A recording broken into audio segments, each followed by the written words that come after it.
touch mine.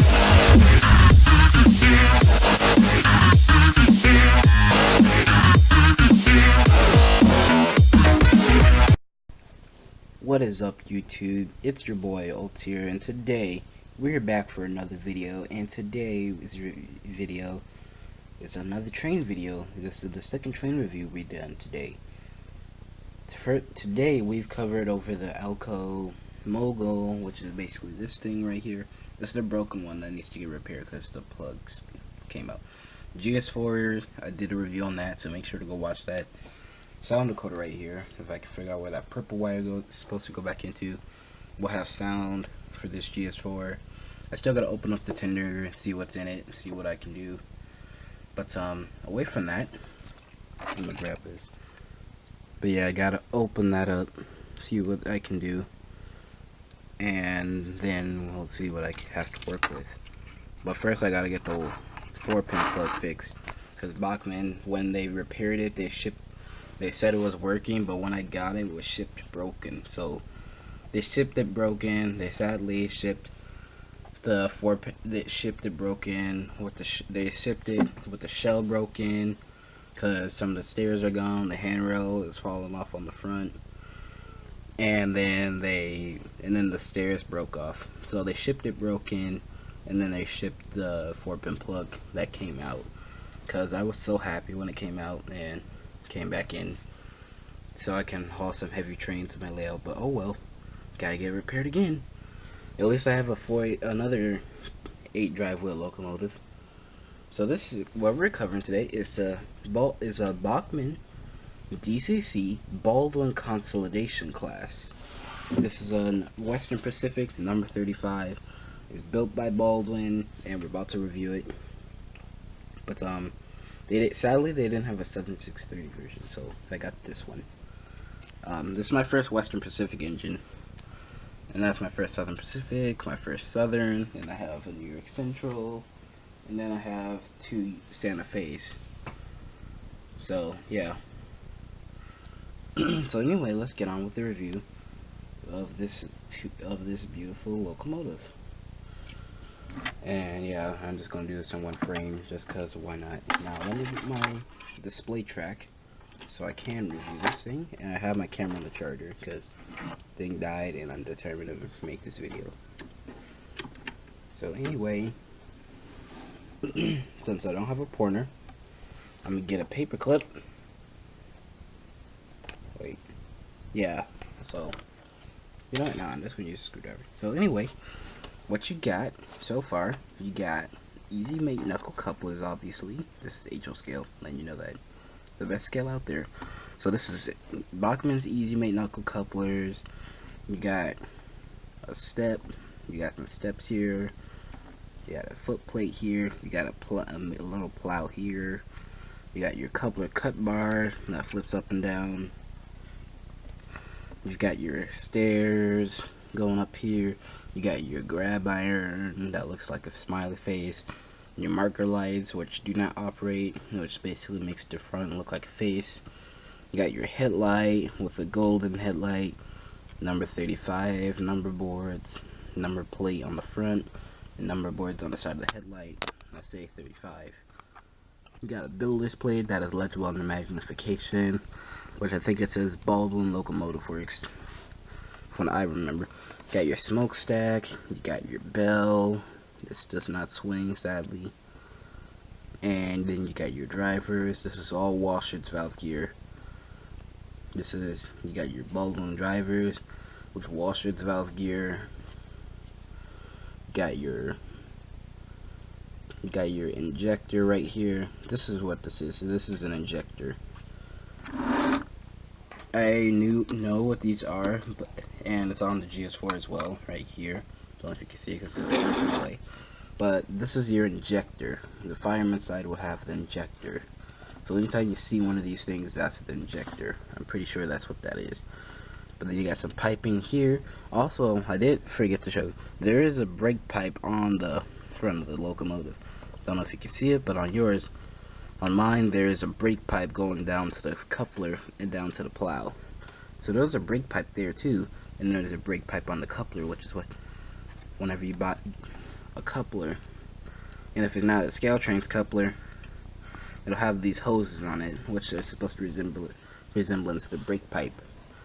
So then you got your sand dome here, then you got your steam dome here with your steam whistle, got your dynamo, and then you got your safety valve, which is supposed to be gold, but it's in black. Then you got some piping, you got your cab roof vents, which are cast in, they do not open. And surprisingly, I was very surprised when I first got this, it has cab figures. So cab figures are still installed. Cab figures are installed. Let's go to the back. Let's go to the back. So then you got your plugs, which is good that they're on the locomotive and not the tender, because that makes it easier to plug them in. You got your cap, you got backhead boiler detail, not too much detail, and then you got your cab figures installed. You got your drawbar with 2 settings. This runs on 18-inch to 22-inch radius. Minimum is 18-inch radius. Recommended 22. But I run on 18 because I run on 18 and 22, so it's a mix. So it can do both. You got your washers valve gear here as well. You got your cylinders. You got your walkway with safety tread. You got your piping here, going from the cab and down to here, and then you got piping around the firebox as well. Nicely detailed firebox, I must add. Very detailed, very nice. For Bachman, they did a good job on this train. Except that safety valve. That safety valve could have been gold. You did gold for the whistle and bell. You could have done gold for the safety valve. I mean, they did gold for the safety valves on the GS4 and the Mogul. But this is very detailed though. It's my most detailed model so far. But sadly, that really pissed me off. That was not gold. Oh well. Anyway, so that's the engine. And like I said, 280 Consolidation class. And then you got your drop plate here that goes on the tender. So flip that up so I don't forget. Let's put this bad boy, I'm just gonna set it right here.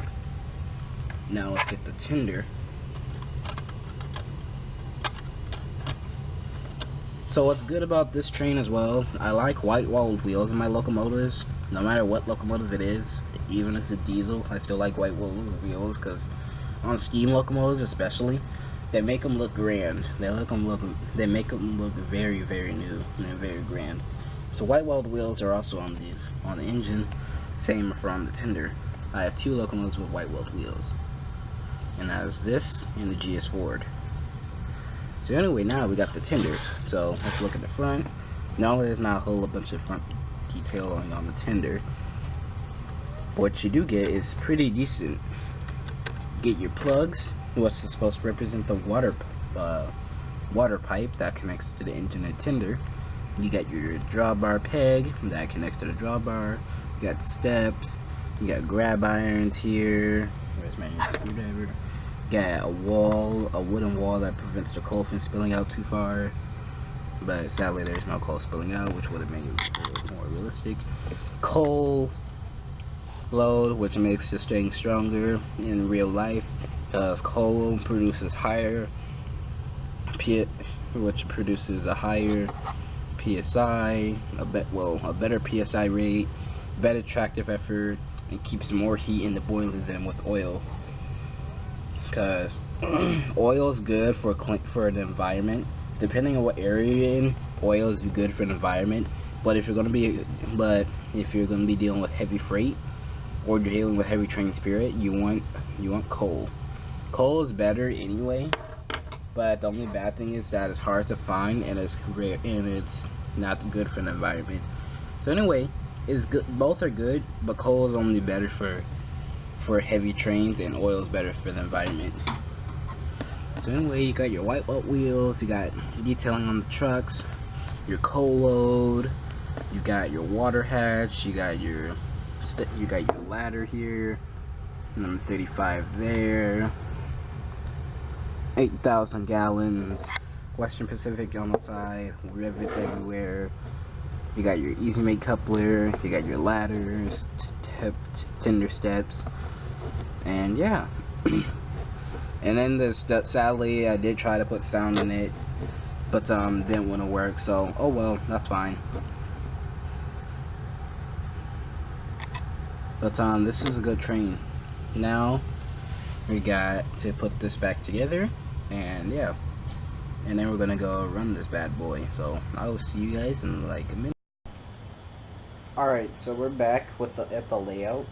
We got a goods train ready for this train to haul, but right now we're gonna cover a few functions. So as you already know, like, this thing does not have sound, but all you do is turn the light on. There is no dimming feature because the light's as dim as it already is, so it's very dim already. So wait, oh, there is a dimming feature. So stock, the 1 is dim, 10 is to turn the light on. But there, as you can see, there is no backup light, sadly. So I'm gonna keep that on full beam. Alright, so some final thoughts. Sadly, this train is nice, but it is kind of disappointing that didn't come with sound. For $90 and for a DCC, I thought it would, but still there are some DCC models that don't have sound. But for some reason it did say sound on the website, but when I went back to check again after I ordered it, no sound. So anyway, that's alright. But anyway, so final thoughts. This is a good model. It's very strong. It's very detailed. You can put sound in it if you want, although it'll take a minute because it took me a while to. It took a while to get this working again. But anyway, it's very detailed and it's worth it. Although, only one thing I don't like about it. For non-sound equipped DCC steam engines, it takes a while for it to move.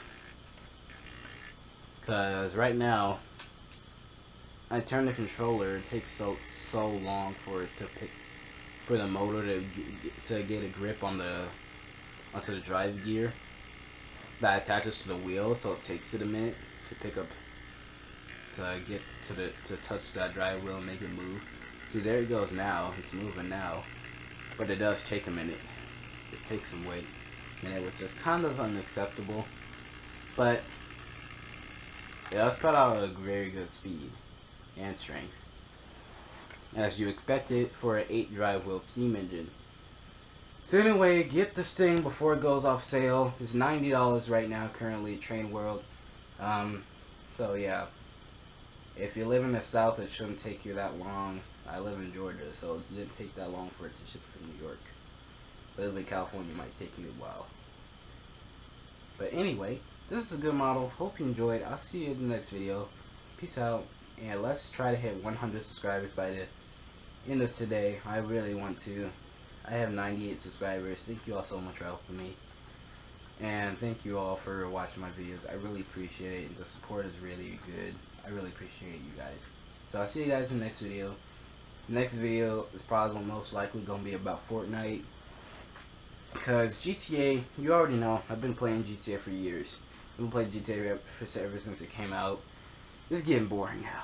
I like GTA, but since they haven't said anything about the next DLC, I'm gonna quit and just start posting more FORTNITE. So y'all tell me what games you want me to play. Should I start playing more FORTNITE, or should I start playing World War II or Gran Turismo? So I'm gonna post a vote. Probably I'll try to post a vote, depending on how that works. So, and if I can't get it, then I'll just leave in the comment section. What's better, Call of Duty World War II, GTA? Oh wait, not GTA. I'm done with GTA. So what's better, Call of Duty, World War II, FORTNITE, or Gran Turismo Sport, or more of the crew? Because I'm done with the crew basically, but I could do some commentary just driving around or stuff like that. But y'all tell me what y'all want to see. So I'll see you guys in the next video, and I'll see you later on. And I'm gonna leave you off with the runway with the Consolidation pulling a 5 to 6 car long train. So see you guys. Peace out. Bye.